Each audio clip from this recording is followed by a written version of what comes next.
How do proportional taxes fit into fiscal policy? Have you ever wondered how different tax systems impact our economy and society?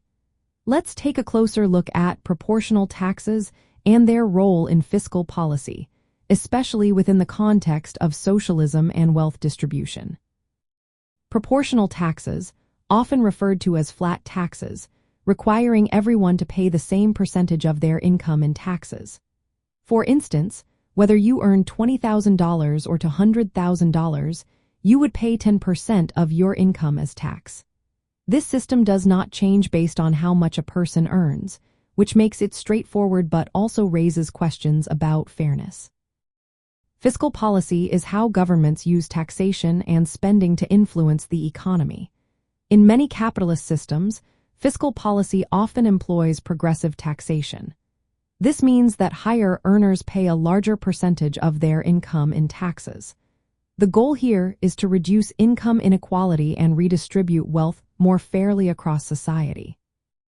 From a socialist viewpoint, the focus is on reducing inequality and ensuring wealth is shared more equitably. Socialists typically favor progressive taxation because it places a heavier burden on those who can afford it. This allows for better funding of public services and social programs that benefit everyone, especially those with lower incomes. Proportional taxes, while easier to manage, do not address income inequality effectively.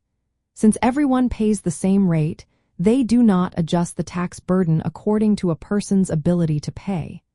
This can lead to a situation where lower-income individuals feel the tax burden more heavily than higher earners. If a socialist government were to implement proportional taxes, it would likely do so alongside other strategies.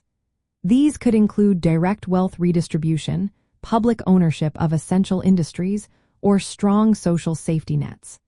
Such measures would help ensure that the overall system still works towards reducing inequality.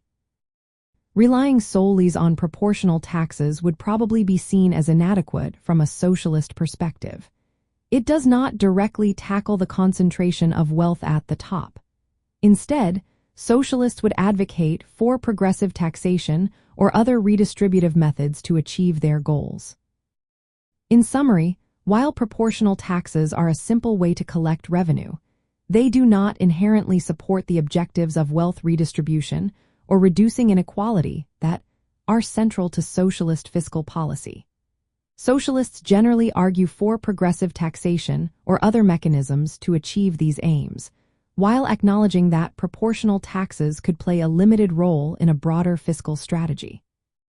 Understanding these dynamics can help clarify the ongoing discussions about taxation and wealth distribution in our society.